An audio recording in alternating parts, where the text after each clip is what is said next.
Hey guys, so this is now my personal vlog.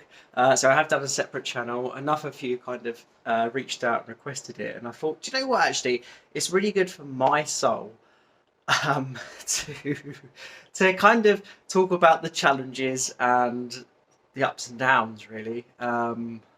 Boy, has it been a few weeks. It really has. So I'll tell you what's been going on. We had Landscape Plus in, which was absolutely awesome. It's always weird seeing yourself in the reflection in the back. And there's so much potential there. And I say potential because, well, we've got they signed the credit account document a while ago. We've been talking about this for like a year and a half. The guys finally came in. I'm sure you've seen the video on the main channel, and they're just like, cool, when can we start? And I'm like, straight away, give me an order now. And of course it is, the other element is they need to get the products on their website, which we're filtering through, but they've got their guy that does their website bits has got some other projects on himself, so he can't get it through straight away. And yeah, yeah. Well, we got them to build two lights, and they loved it. They loved the experience, I think, and they saw everything that went on here, and I think they were impressed, which is kind of nice. Because sometimes, we've had other bits of people come in, and you've got, if you guys have been following from the early days, what it started like and whatnot, and it isn't. Um, some it's all to be honest, it's all thanks to 2 Second Lean, and all thanks to the community that are behind that, because um, all the little improvements and little bits and pieces and the suggestions that have come from you guys and stuff has just made it. It really has. So it's just made such a huge difference.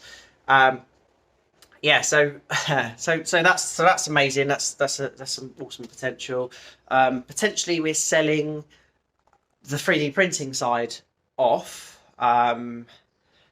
I'm hoping that it will go ahead and go to plan. I really want to see that. I always thought that should be set up as a separate business. I had thought it for a long time. I mean, obviously, when I started it in the beginning, it was just like oh, I don't think I'm going to sell any of these, and it has just kind of grown and grown and grown, and it does about £20,000, just over £20,000 of sales every year. Now, I know it's only it's a very small piece of the pie of what this business is about, but it is ultimately, the product is a different product. It's not the lighting side. God, I didn't realise how ugly the lockers are behind me. It's not the lighting side. It's it's the installation product side.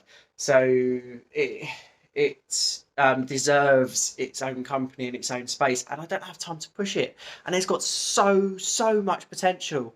The wholesalers are all like, well, we sell 200,000 of whisker boxes every year. We could definitely see that. I don't know, up to 50% of those could be sold with a whisker spike. And I'm like, yes, exactly. And that was TLC. And we sell to without checking the system, there's probably about 30 wholesalers in our system, and some of those wholesalers have got over 200 branches. So they're big companies, and we only serve a couple of the branches. Maybe 5, maybe 10, but nowhere near in terms of the whole range. And even then, they haven't got a display or anything like that there. No one really. It's only the people that know about the product. There's not many people that know about the product. When we were advertising Professional Electrician, that worked well for pushing the product, but the thing is that we changed the advertising to lighting because I wanted to push the lighting and not so much the installation products. So it is literally, I see it as two, or pretty much two separate businesses. So yeah, I put up a post a while ago on Instagram about it, and one of our oldest, and he used to be one of our best customers until we just changed business direction and whatnot. Said basically he was interested, and that and we talked more, and so he's coming down on Friday to come and have a look at it.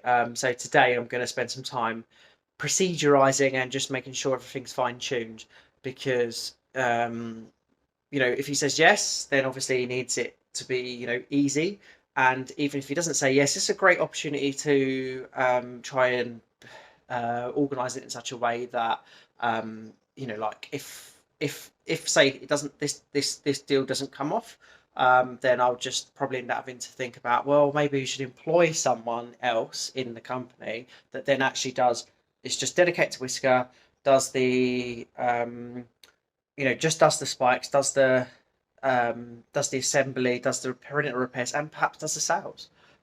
Just kind of almost running it, like as a separate organisation, but within this organisation. That's what I'm thinking. So that's the plan. We had I crashed the Nakamura. I kid you not, the other day I had like 2 hours sleep. Um, the I just wasn't thinking right, and I got overconfident, and I not only broke £160 boring bar first time round because I didn't check the program properly. That wasn't the crash. That was, the Nakamura and a carbide boring bar. It just doesn't even, like, what is that? It's like a twig or whatever. That wasn't the issue. It was that I basically changed the program, thought that I'd loaded the program, hit cycle start, and I actually said, "Oh yeah, come see it go." Go really quickly to two of my old work colleagues that come in. Oh, sorry, one of my old work colleagues and his apprentice that come in, and I completely screwed it up, and basically the Nakamura come in to do a bar feed with the parting off tool, come in past the bar, and then down into the bar, smack, and it was a 63 3.5 mil bar. So the bar didn't really move a lot, and not much does. The parting off blade did that whole like slip straight up the holder, not damaged, fantastic. But then obviously the offsets are all knocked out, so we thought, oh, maybe it's not too bad, maybe, because I did like literally that second, like, quickly go dialed it to stop, but I didn't do it quick enough. And I was like, oh, maybe it's not too bad, and went to go machine something else. Just, it's only aluminium, and it just went, no, Z overload error and all this, that, and the other. So, and we clocked it yesterday, and it is out. I'm not gonna, I don't know how much. I think on the scale of what we've got on there, probably it's always really difficult to tell on our clock. Could be 0.5, could be 1.5. I didn't really pay much attention to it. As soon as I saw that it was out, it was out. I was just like, well, it's not right. So whatever it is, it's out.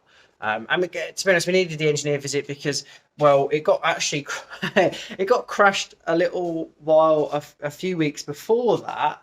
I can't remember. I don't think that was me. I think that was someone else.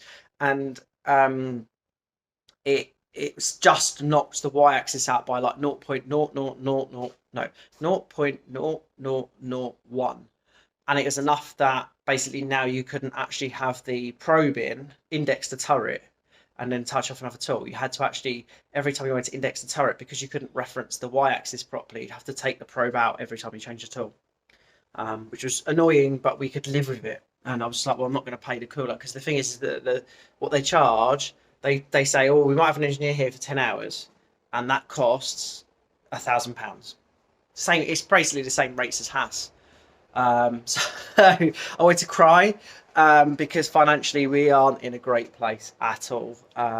It's really bad, actually.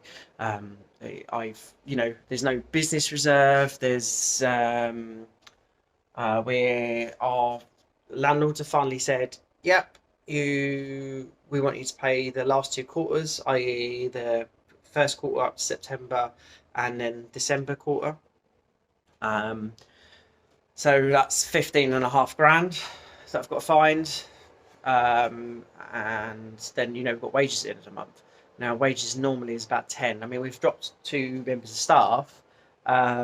They've left, going off to pastures new. But essentially but they've still owed wages from this month. Jamie's basically owed a full month, so it makes kind of no difference to this month, because he had holiday, etc., left over, and Abdul, I think, just 2 days. But still, it's basically, it's like a normal month, really, a 10 grand month. And I've got to find that, and at the moment there's 2k in the account. I've got to actually pay another bill today, so it's going to be like £1,200.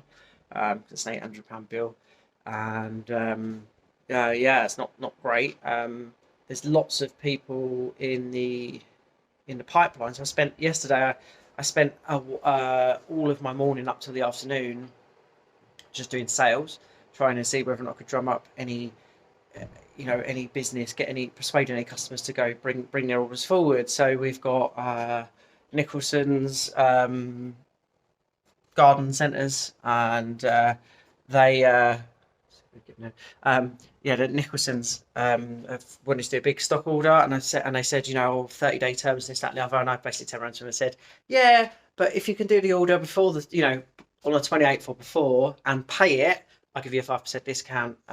Which no, I don't not discounts aren't normally my thing. I normally think if I'm going to get an order, I'm going to get an order, and if we're not going to, it's not going to be because of 5%. It's going to be because something other circumstantially came up. Customer didn't decide to go ahead with the order at all. It wasn't anything to do with price. If it was to do with price, it would have been a much bigger, 5% wouldn't have clinched it. Or I don't know, something else. Just went in a different direction, whatever. But yeah, they said, yeah, definitely interested in that. Obviously, they make 5% more. Well, they make more than 5% because they make a markup on the products they sell to end retail. But yeah, so they were quite keen, but I haven't heard back yet about what the content of the order is going to be. I'm lucky that Ricky, my old work colleague, he literally came in beginning of this week and said, Chris, I've got this order, this order, this order, and this order, and that I think was all about £3,500. So it doesn't take a lot, it doesn't take many orders for us to turn it around. But this level, owing this much, is a big deal. And so I think, I only think that Nicholson's and Ricky's order will get us through payroll and any other small orders, but we've still got rent to think about. And, I can probably delay it. They literally only sent the invoice middle of this week. So I can probably, say middle of this week, it's Thursday today. So I think they say it's Tuesday. I can probably put that off for like maybe 2 weeks. 3 weeks maybe. I'm sure that they expect that they don't tend to send an invoice and get paid straight away, even if they're like, well, we need it now. Arguably a lot of businesses don't process their supplier or landlord or whatever invoices that quickly. They were the ones that chose to be slow and not actually do the invoices when they should have done. So it might buy me some time, but I don't know. And I've got to hope. I mean, the thing is, I've got so many people that I speak to that we're doing this project. It starts in March, it starts in April, whatever. And there's loads and loads of that. Obviously, it doesn't help the problem right now. It's lovely to know that it's all coming, but it doesn't solve the problem right now. So yeah, it's been a difficult year financially, and financially is the thing that causes me the most stress. It's one thing worrying about production issues, but it's a whole nother thing when, sales is like oxygen and I literally feel like I can't breathe. And it is, yeah, it's not a great place to be. So but yeah, so if I sort out this, if the 3D printing thing goes well and we sell that bit of business off, then that money coming in will cover our, the rent here and give us a little bit of cash in the business. Not a lot at all. It's not selling for massive multiples or anything like that. It's literally selling for what it's worth right now. But it will help. It really will. And so I'm hoping that that's something that comes forward, and so that will make all the difference. But really, we need to shore up our sales. And I honestly think that Landscape Plus, I think that's going to make all the difference. I mean, recently I've been looking at investment.